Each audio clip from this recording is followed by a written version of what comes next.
कभी कानून निकाह पर उंगलियां उठाई गई, कभी हुदूद और ताज़ीरात से मुतालिक जो इस्लामी कानून है उसको क्या है ज़ेर बहस लाया गया, उस पर एतराज़ात करके क्या है लोगों के जहनों में इस्लाम को मशकूक करने की कोशिश की गई, मकदूश करने की कोशिश की गई।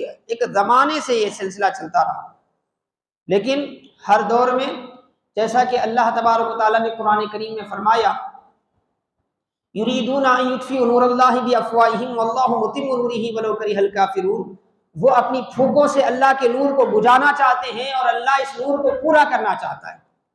अल्लाह इस नूर को पूरा करना चाहता है। वो चाहते हैं कि अपनी फूकों से इस नूर को, इस्लाम की इस रोशनी को, कुरान की इस रोशनी को हमेशा के लिए खामोश कर दिया जाए, लेकिन अल्लाह तबारक व तआला इस नूर को मुकम्मल करना चाहता है। अगरचे के शिर्क करने वाले इसको नापसंद करें, नापसंद करते रहें, लेकिन अल्लाह पाक इस नूर को मुकम्मल करेगा और मुकम्मल किया अल्लाह तबारक व तआला ने।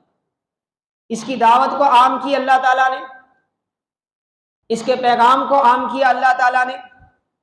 इसका जो मसदर है, इस्लाम का बुनियादी मसदर जो कुरान है, उसके एक एक लफ्ज की हिफाजत की गई, एक एक नुक्ते की हिफाजत की गई।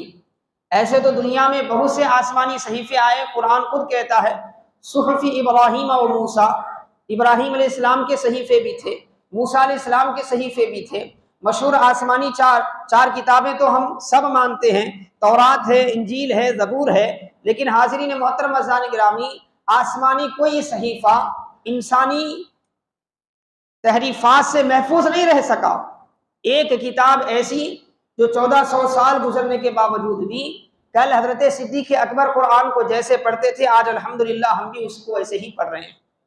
अल्हम्दुलिल्लाह कुरूने उला में सहाबा इकराम अल्हम्दुलिल्लाह रब्बिल आलमीन पढ़ते थे, तो हम भी अल्हम्दुलिल्लाह रब्बिल आलमीन पढ़ रहे हैं।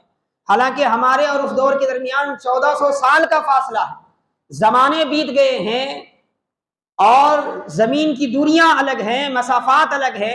कितने ही मुसलमान ऐसे हैं जो हिंदुस्तान में पैदा हुए, उन्होंने जिंदगी में कभी सऊदी अरब की तरफ रुख भी नहीं किया, कभी उन्हें हरम शरीफ जाना भी नसीब नहीं हुआ, लेकिन वो भी जिंदगी भर अल्हम्दुलिल्लाह रब्बिल आलमीन पढ़ते रहे।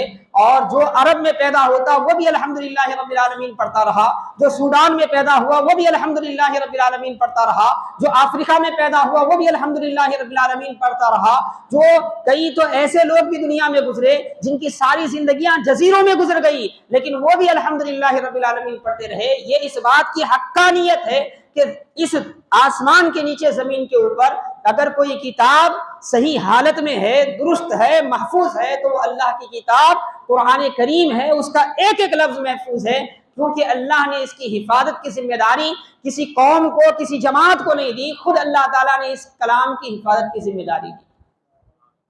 इन्ना नहनु नज़्ज़लना ज़िक्र व इन्ना लहू लहाफ़िज़ून, यकीनन हमने ही इस जिक्र को नाज़िल किया है और हम ही इसकी हिफाजत करेंगे। तो अल्लाह का जो वादा है वो पूरा हुआ और सुबह क़ियामत तक दुनिया देखेगी कि किस तरह क्या है कुरान करीम की हिफाजत होती रहेगी।